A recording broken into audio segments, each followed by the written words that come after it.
Yeah, hold on. Bevam Yirag Dola Shel Basar, the big period there. B'chalav Mevushal. But you often find in printed books that there are periods that have nothing to do with the punctuation. Right, okay, so go to here, it's like there was this thing, Kapach put out the Parashah Mishnah of the Rambam, right? So he has this thing, there's some part that the Ksav Yad was eaten through by the mice, so he didn't know what it said.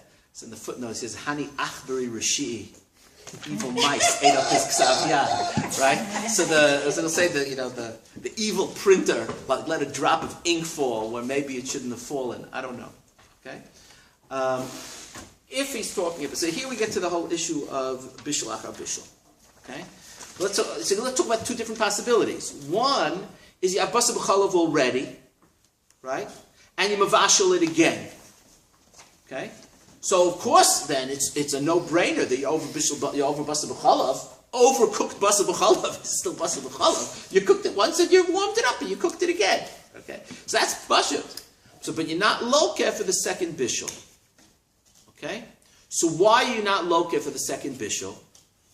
So you have one of two possibilities. Either you go in the Shabbos direction, and bishul achar bishul, there was no bishul. It was mevushal already, and the halacha is you can't be mevashel something twice. But it's already turned into this. That's the other possibility. The other possibility is it's already basar b'chalav. Bishul, even if I would say, let's say in Shabbos I said yesh bishul achar bishul, right? Let's say that the first time it was mitugan and the second time it was mevushal b'mayim. I can think of all sorts of things, right? So let's say in Shabbos there is bishul achar bishul. Here I would still say you're not lokeh on the bishul because the point of the bishul is not the ma'aseh bishul.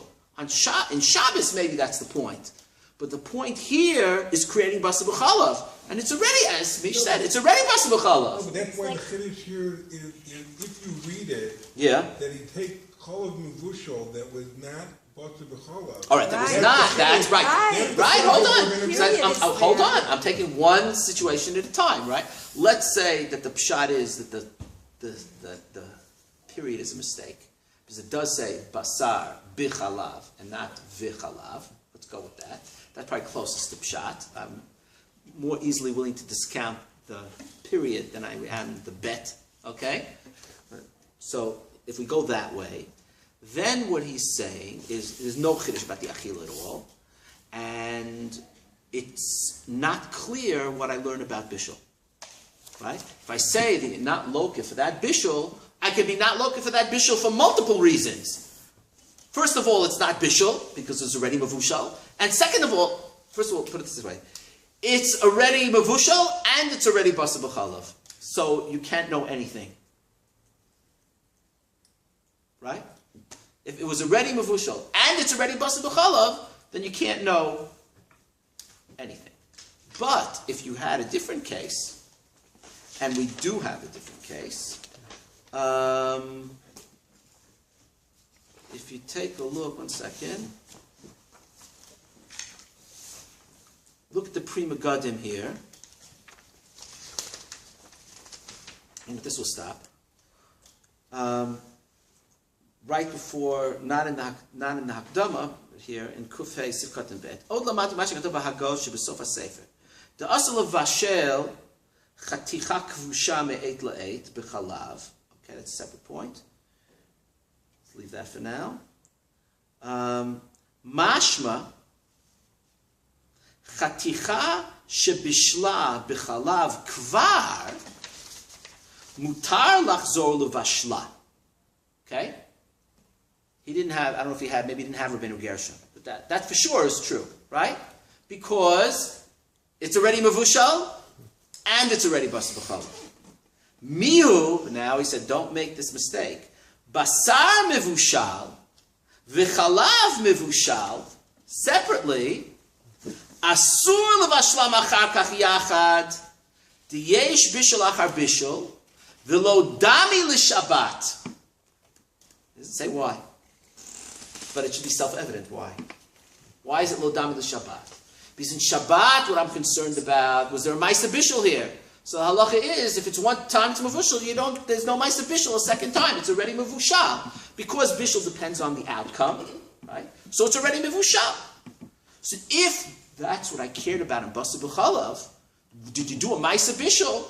So I did not do a ma'isa bishul. The basa was mevushal and the chalav was mevushal. Then it would be exactly like Shabbat. But basa b'chalav is lo dami l'Shabbat, because in Shabbat there's no such thing as a chefta shel machalot asurot, which is created as a consequence of a ma'isa bishul, right? So here, if the focus in basa b'chalav is not the ma'isa bishul, but rather the object which is created as a consequence of the bishul, and that's what I focus on, then I can be but I still need bishul. But the bishul, let me define what the bishul means. Let's take that apart a little bit. What the bishul is joining basa b'chalav together through heat. That's what bishul and basa b'chalav is. So it doesn't matter if the chalav and the basa were mevushal separately, even though they're already mevushal, but did I now join them together through heat? Yes. That's why it's lo dami l'Shabbat. And for that, you're chayav on bishul. Okay?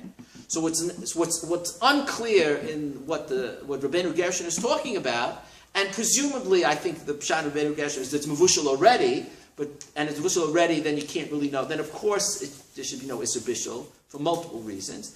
But if it's the mevushal separately, then you have this question: should you compare it to Shabbos or not? So you would compare it to Shabbos if what you're concerned about is the ma'isa bishul. But if what you're concerned about is the outcome, namely creating machalot asurot by joining them together through bishul, so then even though each one was mevushal separately, that's still enough bishul as you join them together through heat that you created basa b'chalav. But there's another thing that you didn't mention.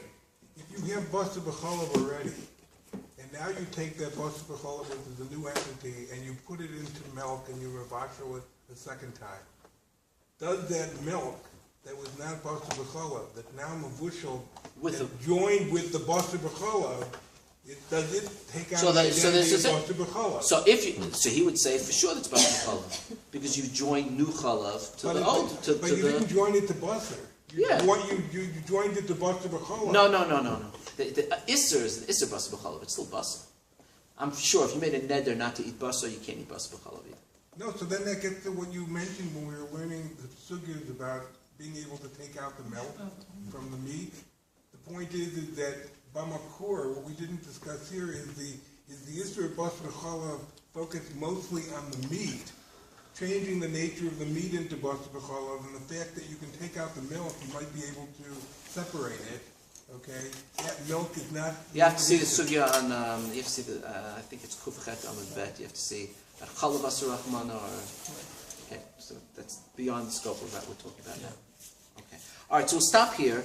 Let's just summarize. Really, there's one question, right, that we dealt with in depth here, and a lot of ancillary questions that came up through that. What is the relationship between the Isser Achila and the Isser Bishul? Is the Isser Bishul to create an Isser Achila? Or is the Isser Bishul separate from the Isser Achila? And we have multiple nafkaminas. Right? One is the Shir HaKamuti. Do you need a Kazayit Sachakol in the Bishul, or you need a Kazayit of each? If you need a Kazayit Sachakol, then the Isser is create an Isser Achila, and the Bishul is a derivative of that. But if you need a Kazayit of each, then the Isser Bishul stands on its own. Okay, that's one thing.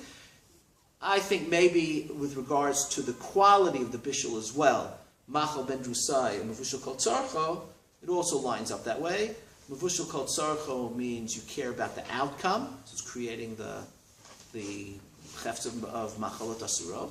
Whereas if you're talking about Machal ben Drusai, so as long as you do a Ma'aser Bishul, that's sufficient to be Chayv Malkot. And with regards to Bishul Achar Bishul, same question. Okay? The test case would be not the case in Rabbeinu Gershon, but the case in the Pri Megadim, he takes a stand on it, is where you have a basar and chalav which are mevushal separately, and you join them together through bishul. So if you care about the ma'aser bishul, then you don't have a ma'aser bishul. But if you care about the outcome, you have joined basar and chalav together through heat, which is how I'm defining bishul now. Okay, and also with regards to ein isur chalal isur, right? And that is the test case, which conceptually, if you mavashal basar b'chalav, but you don't create an isur basar b'chalav, that's really the question itself, which comes up in the Gemara there. Okay? What we still have to talk about more in depth is bishul as opposed to tzli, as opposed to what derech bishul is, and the connection between achila and hana'ah. right, and the whole connection between achila and hana'ah. So that's what we'll do next time. Okay? So it's the same sources. Same sources. Okay? If there's some other sources to add.